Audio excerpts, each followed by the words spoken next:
ፋኖን የሚያስታጥቀው ማን ነው? የጀነራሉ ሚስጥሮች ድሮ ነው አሉ። የልጃገረድ ልጃቸው ወደ አበጥ ማለት ያላማራቸው አባት ጎረቤቱ መጥቶ እንዴት ነው ይሄ ነገር ሲላቸው ሽል ከሆነ ይገፋል፣ ቂጣ ከሆነ ይጠፋል ብለው መለሱ አሉ። ውሎ አድሮ እውነቱ ይወጣል ነው ነገሩ። የኢትዮጵያ ፖለቲካ አንዳንድ ጥያቄዎችም ልክ እንደ ልጅቱ ሆድ ሆኗል። ሽል ይሁን ቂጣ፣ ጠግባ ይሁን አርግዛ መለየት ከብዶናል።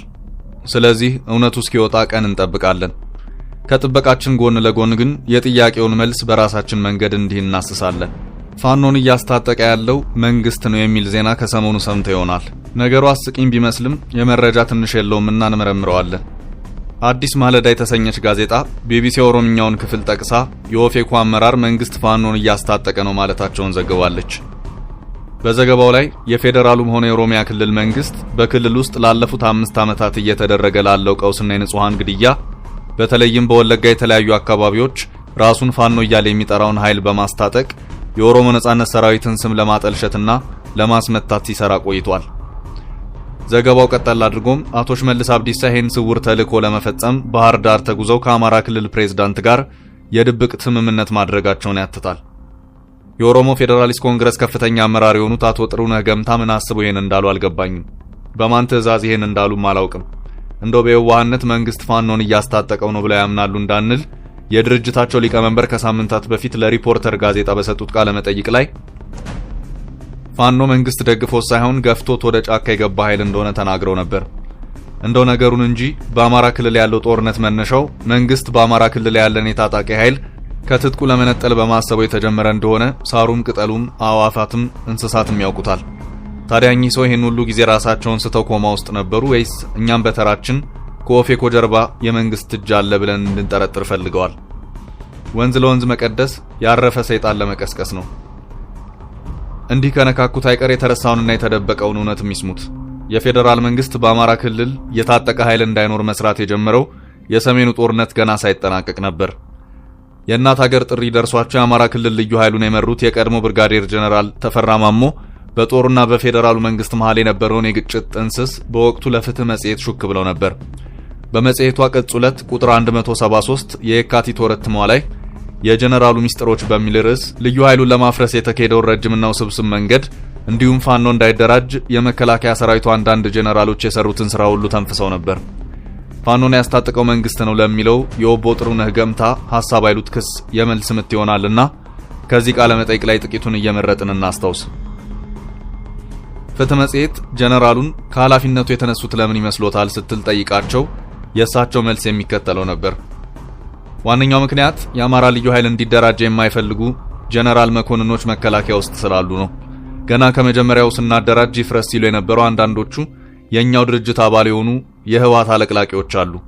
እኔ ገሌ ብዬ ግለሰብ ስም አላነሳም። ነገር ግን እነዚያ የህወሓት ኮርቻ ተሸካሚዎች በ1998 ዓ.ም ከ20 ሺህ በላይ አማራ ከመከላከያ ሲባረር መረጃ አቀባይ ነበሩ። አንዳንዶቹ በመጨረሻ አማራውን አባራችሁ ደግፋችሁናል፣ ከዚህ በኋላ ግን አታስፈልጉም ተብለው የተባረሩ ናቸው።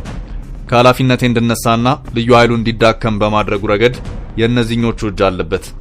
ገና ውጊያ ላይ ያለን እኮ ነው የልዩ ኃይሉን አዛዦች በተናጠል እያነጋገሩ ለቃችሁኑ ከማለት አልፈው በግድ ወደ መከላከያ ካልወሰድናቸው ብለው ሲያስቸግሩኝ የነበሩት።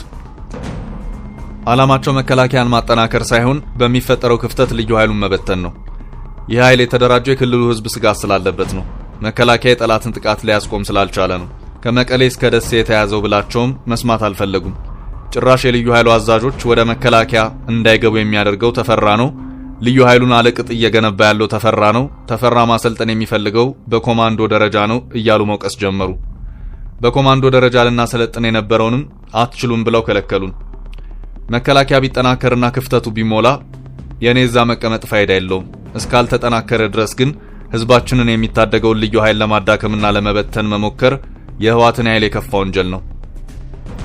የመጽሔቷ ሌላኛው ወሳኝ ጥያቄ ኮማንዶ እንዳታሰለጥኑ ማን ነው የከለከለው የሚል ነበር። ብርጋዴር ጀነራሉም ሲመልሱ 3 ብርጌዶችን በኮማንዶ ደረጃ ልናሰለጥን ዝግጅታችንን ስንጨርስ መከላከያ ውስጥ ያሉም የፖለቲካ አመራሩን ተንጫጩብን።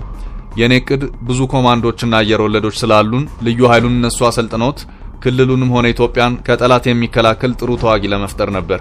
ነገር ግን ተፈራ እስካለ ድረስ ልዩ ኃይሉ አላስፈላጊ ወታደራዊ ቁመና ነው የሚይዘው፣ አስወጡት የሚል የበላይ ፍላጎት መጣ። የፌዴራል መንግስቱን አመራሮች ጨምሮ። እኛ በቀና መንገድ ለሀገራችንና ህዝባችን ብለን አብረናቸው እየተዋጋን በስጋት ያዩናል።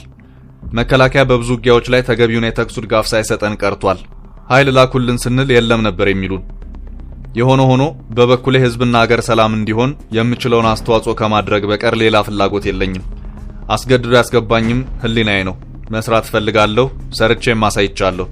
ሲያልፈሰፍሱት የነበረው ልዩ ኃይል ነው ዛሬ ተራራ የሆነው። ሁሉም ቦታ ሄዳችሁ ተመልከቱ። የልዩ ኃይሉ የመምታት ብቃት ከዶክተር አብይና አቶ ደመቀ ጀምሮ የመሰከሩት ሀቅ ነው። በተለይ ጣርማ በር ላይ ፈጥናችሁ 2 ብርጌድ ላኩልን ብለው ፈጥኖ የሄደው ልዩ ኃይላችን በታሪክ የሚዘከር ጀብዱ ፈጽመው ጠላትን እንዴት እንደጠራረጉ ያውቃሉ። ዛሬ ቤንሻንጉል ሰላም የሰፈነው እኛ ጋፋት ብርጌድን ልከን በሰራነው ስራ ነው። ግድቡንም እየጠበቀ ያለው ይህ ብርጌድ ነው። አሁን ደግሞ ልዩ ኃይሉን ማዳከም ተፈልጓል። እውነቴን የምናገረው የአማራ ህዝብ ልብ ብለህ ስማ። ከተወሰነ ጊዜ በኋላ ያፈርሱታል ወይም እጅግ በጣም ያዳክሙታል። የኔን አዛዥነት ያልወደዱትም እንዳይፈርስ ምሰሶ የሆነው ተፈራ ነው በሚል ነው። የክልሉ አመራር ራሱን ችሎ የሚቆም ስላልሆነ የባሰ ያስጠቃል እንጂ እውነታውን አብሮ እየሰራ እያየ ትክክል አይደለም ብሎ አይጋፈጥም። የሚገርመው ወደዚህ አይነት ውሳኔ የገቡት የአማራ ልዩ ኃይል ለፈጸመው ጀብዱ የሚሸለሙትን ለይታችሁ አምጡ ብለውን አቅርበን የሽልማቱን ቀን እየጠበቅን እያለ ነው። ሌላው ነገር ልዩ ኃይሉ አላስፈላጊ ተልእኮ ሰጥተው እንዲበሳጭና እንዲማረር ለማድረግ ሲሞክሩ ነው ያልስማማም። መፈጸም ያለብንን ብቻ ነው መፈጸም ያለብን ብዬ አቋም ይዛለሁ። ይህን ጊዜ መጽሔቱ አቋርጣ አላስፈላጊ ተልእኮ ምን ማለት ነው ስትል ትጠይቃቸዋለች። እሳቸውም ሲያብራሩ ምንም ስጋት የሌለበትን አንዱን በረሃ ይመርጡና እዛ አስገቡት ይሉናል። እቅዳቸው በውሃ ጥም ተማሮ ወደ ቤቱ እንዲበተን በመሆኑን ያልፈቅድም። ግፊታቸው ሲበዛ እናንተ ስራችሁን በቀላል መንገድ ስሩ ወይም እዚህ አማራ ድንበር ላይ ከምታስቸግሩን ራሳችሁን ችላችሁ ተዋታችሁ ትግራይ ግቡና ግዳጃችሁን ተወጡ ብዬ መልሳለሁ። በአጠቃላይ ግን በአማራ ልዩ ኃይል ላይ ብዙ ችግሮች እየፈጠሩ ነው። እኔም እምቢ ብዬ እንጂ በነጻነት ሊያሰሩኝ አልቻሉም ነበር። ይህንን ሁኔታ ህዝቡ ሊያውቀው ይገባል። እያንዳንዱን ተንኮል ተቋቁመን ነው እዚህ የደረስነው። ልዩ ኃይሉን ለመበተን ሲሞክሩ ስንዘጋባቸው፣ እኛን ለማደናቀፍ ሲሞክሩ ስንዘጋባቸው ነው የቆየ ነው። ሌላው ስጋቴ ወደፊት ወልቃይትንና ራያን ለህወሓት እንዳይሰጡ ነው። ይህንንም በሁለት መንገድ ሊተገብሩት ስለሚችሉ መጠንቀቅ ያስፈልጋል። የመጀመሪያው ልዩ ኃይሉን ካዳከሙና ከበተኑ በኋላ የሚገዳደር ኃይል ስለማይኖር በድርድር ስም መስጠት ነው። ሁለተኛው ልዩ ኃይሉን ደካሞች እንዲሰገሰጉበትና እውነተኛ ዝግጅት እንዳያደርግ አግደው ለወያኔ ድንገተኛ ጥቃት በማመቻቸትና አካባቢውን በማስወረር ሊሆን ይችላል። ብርጋዴር ጀነራሉ ይህን ሲሉ መጽሔቷ ቀበል አድርጋ እርሶ ህወሓት ሊያጠቃ ይችላል ብለው ይሰጋሉ ስትል ጥያቄዋን አቀረበችላቸው። እሳቸውም ህወሓት የደረሰበት ጉዳት ቢኖርም ገና ቅስሙ አልተሰበረም። ለብዙ ጊዜ በውጊያ የቆዩ ስለሆኑ ሰላም የሚባል ነገር አይታያቸውም። ለህዝባቸውም ደንታ የላቸውም። ለግባቸውና ለፍላጎታቸው የማያደርጉት ነገር የለም። ወልቃይትና ራያ እነሱ እንዳልሆኑ እያወቁ አካባቢውን ለመያዝ ሲስገበገቡ ላይ ያድራሉ። ሰላም፣ ድርድር የሚሉት የዶክተር አብይን አቋም ስለተረዱ ነው። የአብይ አቋም አሁን አንዱን ትንሽ ቆይቶ ሌላ ነው። በዚህም ወደፊት አብይ መሬቶቹን ይሰጠናል የሚል ትልቅ እምነት አላቸው። እስካሁን ያደፈጡት ይህን ተስፋ አድርገው እንጂ ከመዋጋት አይመለሱም ነበር። የፍትህ መጽሔት ሌላኛው ጥያቄ ፋኖ ትጥቅ ይፍታ የተባለውስ ለጸጥታ ስጋት ሆኖ ነው የሚል ነበር። የእሳቸውን መልስ እንደሚከተለው ቀርቧል። አረ በጭራሽ፣ ፋኖ በዚህ ጦርነት በራሱ መሳሪያ፣ በራሱ ጥይት፣ በራሱ ተነሳሽነት ያንን ሁሉ ዋጋ የከፈለ ኃይል ነው። ያውም የክልሉ አስተዳደር እየገፋው። አሁን ክልሉ ማድረግ ያለበት ማቀፍና መደገፍ ነው። ፋኖ ቤቱንም ንብረቱንም ዘግቶ የተዋጋ ኃይል በመሆኑ ማግኘት ያለበትን ጥቅም ሊያስከብርለት ይገባል። ከመስመር ወጣ የሚሉትን ደግሞ በውይይትና ምክክር ማረም አለበት። በተረፈ በውይይት የማይፈታውን በህግ ትፈተዋለህ። በዚህ መንገድ ከተገደ ፋኖ ለአማራም ሆነ ለሌላው ኢትዮጵያዊ ስጋት አይደለም። የፖለቲካ አመራሩና ፌዴራል መንግስቱ ናቸው ጣልቃ እየገቡ የሚበጠብጡት። ስለ አማራ ፋኖ ከላይ ያሉ የመከላከያ ጀነራሎች ሳይቀሩ ይናገራሉ። ምን አገባቸው? የእነሱ ኃላፊነት ጠላትን ጠርገው ሀገርን ድንበርን ማስጠበቅ ነው። የአማራ ፋኖ የራሱ የአማራ ክልል የጸጥታ ኃይል ሊፈታ የሚችለው ቀላል ጉዳይ ነው ሲሉ ነበር በወቅቱ ገና መወሳሰብ ያልጀመረው የፋኖ ትጥቅ ጉዳይ ላይ ምልከታቸውን የሰጡት። በመጨረሻ ምን ይላሉ ተብለው እድሉ ሲሰጣቸውም የተናገሩት ይሄንን ነበር።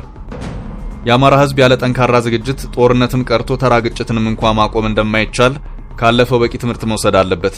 ከዚህ በኋላ የሚደርስ ውድቀት እንዳሁኑ በቶሎ የማያገግሙበት ሊሆን ይችላል። ስለዚህም የአማራ ህዝብ ኃላፊነቱን በመውሰድ ጠንካራ ዝግጅት ከማድረግ እንዳይዘናጋ መክራለሁ።